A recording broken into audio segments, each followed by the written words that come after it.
और अब खबर महाराष्ट्र के बीड जिले से, जहां महिलाओं के साथ होने वाली वारदातों में बढ़ोतरी हुई है। दहेज की वजह से 9 महिलाओं को इस साल में अब तक मारा गया है। कई महिलाओं के साथ मारपीट और इसी तरह की दूसरी वारदातें भी हुई हैं। सोहित मिश्रा की ये रिपोर्ट देखिए। बीड के पर्ली तालुका में रहने वाले मनोहर काल एक किसान हैं। सूखाग्रस्त बीड में बड़ी मुश्किल से अपना घर का गुजारा करते हैं, पर फिर भी अपनी बेटी मनीषा की शादी के लिए पिता ने जो कुछ पैसे थे उसे दहेज के रूप में दिया। अपनी बेटी की शादी एक शिक्षक से करवाने के बावजूद पिता ने 15 तोला सोना का इंतजाम किया, पर शादी के कुछ महीने बाद ही ससुराल वालों ने बेटी पर दबाव डालकर बाइक के लिए 2 लाख रुपए की व्यवस्था करने की मांग की। लॉकडाउन में परिवार के पास पैसे नहीं बचे थे। इनकी बेटी को ससुराल में सताया जाने लगा। फिर एक दिन मनीषा की मौत की खबर आई। मनीषा की मौत को आत्महत्या का रूप देने की कोशिश की गई, पर पुलिस की पूछताछ के बाद आरोपी ने हत्या की बात कबूली। लग्न आता 14 महीने झालेलं होतं लग्न होऊन। शादी से पहले भी मेरे सर पर कर्ज था। शादी के कुछ महीनों बाद ही मेरी बेटी बार बार फोन कर बता रही थी कि परिवार वाले बाइक और अंगूठी के लिए 2 लाख रुपए मांग रहे हैं। मेरे पास पैसे ही नहीं थे। मला ती 2 लाख रुपये गाडी घ्यायला आणि एक अंगठीसाठी काही करा म्हणजे एवढी घेऊन द्यात मला ह्याच्यात। मी या अडचणीमुळे देऊ शकलो नाही बघा। मनीषा जगन्नाथ आचार्य 22 साल की नवविवाहित महिला मनीषा को उसके सास, ससुर और पति ने शारीरिक और मानसिक परेशानी दी और उसकी हत्या की। इन तीनों के खिलाफ मामला दर्ज कर कार्रवाई की गई है।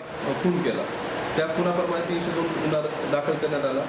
बीड के ही गन्ना मजदूर बाबूराव राठौड़ ने अपनी बेटी वंदना की शादी 4 महीने पहले करवाई थी, पर 4 महीनों के भीतर ही लड़के वालों के परिवार की तरफ से ट्रैक्टर खरीदने के लिए 5 लाख रुपए की मांग की गई।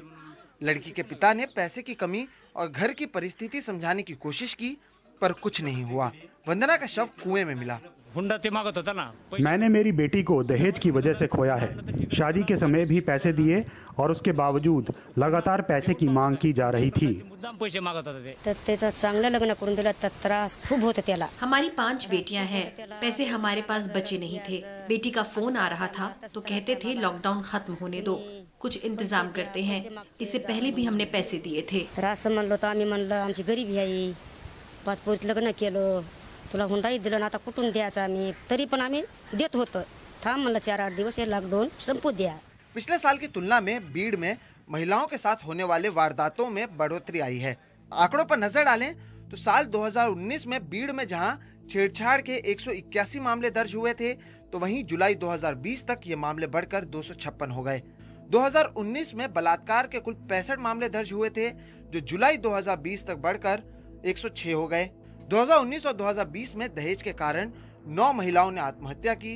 उत्पीड़न के 2019 में 95 मामले दर्ज किए गए थे। 2020 में जुलाई तक 266 मामले दर्ज किए गए। तो वहीं गैर इरादतन हत्या के जहां 2019 में 25 मामले थे, तो 2020 में जुलाई तक ये मामले बढ़कर 33 हो गए। जास्तीत जास्त प्रमाण तर हुंड्याचे केसेसच आहे। दहेज में केवल गाड़ी और पैसे नहीं, दैनिक इस्तेमाल में आने वाला सामान, बच्चों के कपड़े, ये सारी चीजों की मांग भी लोग करते हैं। लड़की की आर्थिक जिम्मेदारी घर वाले नहीं लेते हैं। मुलांचा खर्च असेल तो तिला माहेरून घेऊन यायला सांगतात, म्हणजे तिची आर्थिक जबाबदारी सासरचे लोक स्वीकारत नाही। महाराष्ट्र सहित देश भर में ना जाने ऐसी कितनी महिलाएं हैं जिन्हें हर रोज इसी तरह की परेशानी का सामना करना पड़ता है।